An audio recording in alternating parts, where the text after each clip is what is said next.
Good morning everybody, this is Stephen Pugh of the Home Bible College.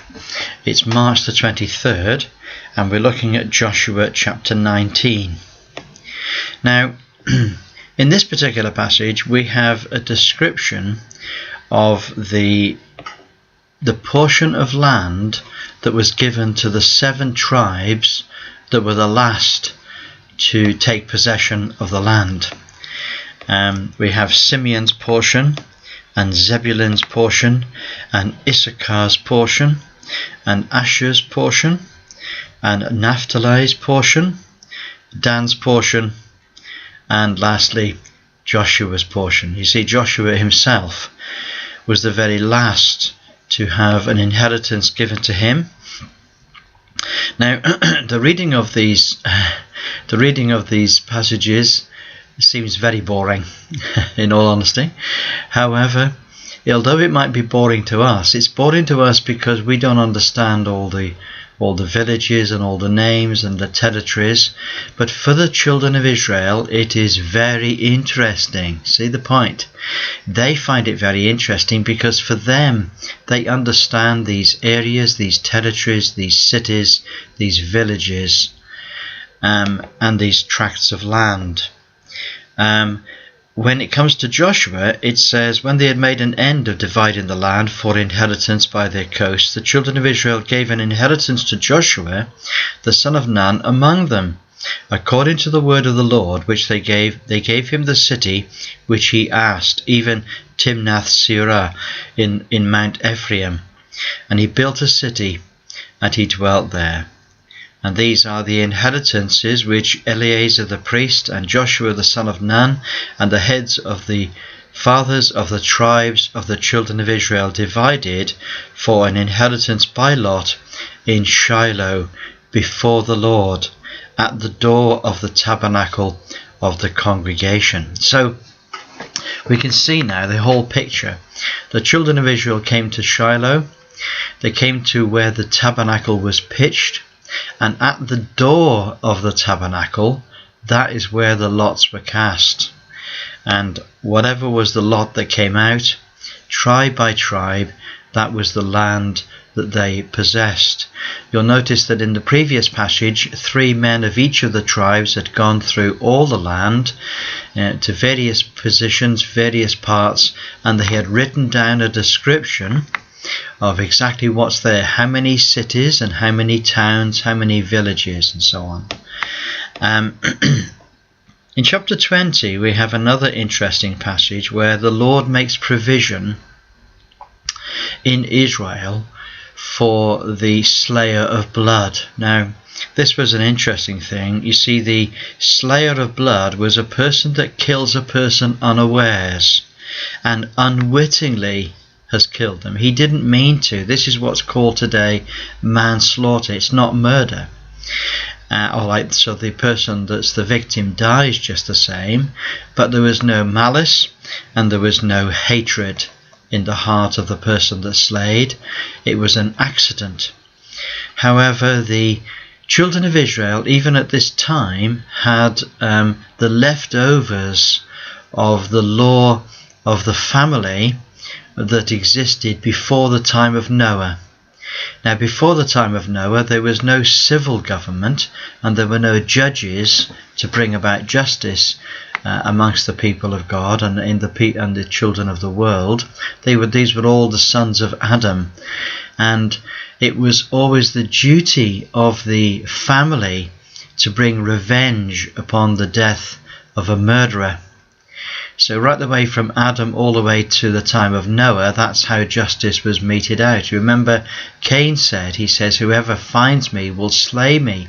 So the Lord put a mark upon Cain, saying that anyone that finds him is not to slay him. Now this situation continued long after Noah, even though in the time of Noah the Lord raised up human government and human justice. There was now a judiciary. There were judges in all the nations, and justice was meted out by these judges. But there were still people who went according to the old ways, And if somebody was murdered in your family, then you got on your horse and you went after them and you killed them as a revenge, as an avenger. Now then, this state of affairs still existed even in Israel. And so a person that unawares or unwittingly caused the death of somebody, he was able to run away from the avenger of blood. And when he comes to one of the cities of refuge, there were 6 cities of refuge set up. And when he came to the cities of refuge, he would speak to the elders of the city and explain the situation, and they would give him a place, and he would give him a place to stay temporarily until the time when he stood in judgment before the congregation of Israel. So this wasn't for him to live there forever. No, this was only a temporary matter, so that he did not end up killed by the family, but it was only until there could be a proper judicial court set up. And so that's what these cities of refuge for. They were just a temporary measure, and if at the end of the judgment, at the end of the time when he has his trial, if he's found to be not guilty of murder, as of course he had no malice in his heart, that has to be proven that he hated the victim. If it's not proven that he hated him and it was found to be an accident, then he's able to then go home to his own city, and nobody is able to touch him in future. It has been decided by a proper court that this person is innocent. So they appointed 6 cities. There was Kedesh and Shechem and Jereth Arba and Bezer and Ramoth and Golan. These were the cities of refuge. So a man who kills unawares might flee there and not die at the hand of the avenger of blood until he stood before the congregation. So this wasn't a permanent thing. This was a temporary measure just to save him from somebody that's coming to avenge him. That's all it's for. And then we get into the next part, which is chapter 21, and we have a description of the Levite cities. Now the Levites didn't have an inheritance in the normal understanding. They didn't have a large territory where they farmed and they had crops and they had cattle. What they had was cities to dwell in. You see, the children of Levi were dedicated to the service of the Lord, so they had to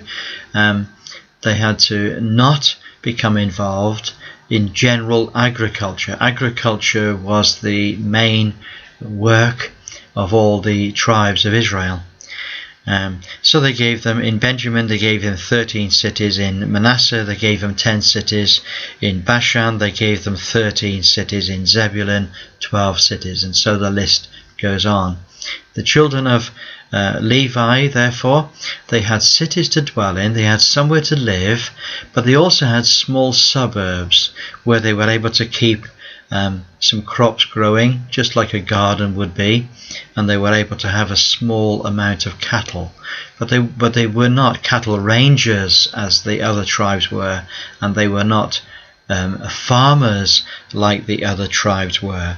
So the Lord was kind to Israel, and he brought peace to them, and they settled in the land. In verse 43 it says, "The Lord gave unto Israel all the land which he sware unto their fathers, and they possessed it and dwelt therein." So that's a good end, isn't it? The Lord gave them the rest.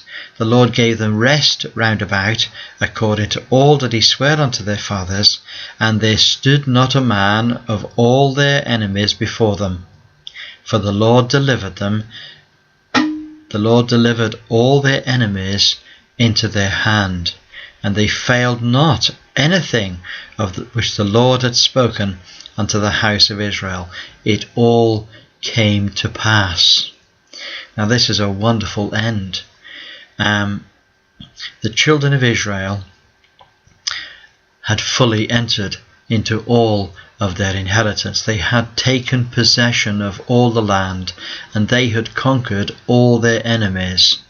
And from now on, the children of Israel would inhabit the land, except for that period of time when the children of Israel were taken out of the land at the hand of judgment. They were taken to Assyria. The northern 10 tribes were taken to Assyria, and the southern 2 tribes of Benjamin and Judah were taken to Babylon.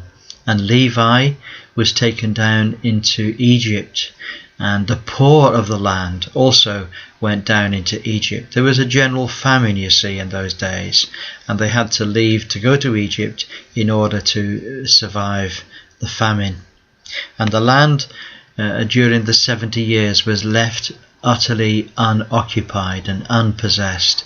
The children of Israel did not remain in the land of Israel in that time. But here we have great victory and great celebration, and the whole of the tribes of Israel had settled in the land, the Holy Land. So isn't it wonderful that we come to a passage where the Lord has fully blessed Israel and given them all that they ever desired, and they failed not aught of anything which the Lord had spoken unto the house of Israel. All came to pass. You see, God's promises are always fulfilled, always in the end. And Israel were able to come into the full blessing of the Lord, and they had peace all around. None of their enemies were able to lift up a hand against them. Isn't God good? And my password for today, it says, they failed not of aught of anything which the Lord had spoken unto the house of Israel. What a wonderful statement. God bless you. Look forward to speaking to you again tomorrow. Have a wonderful day. Bye for now.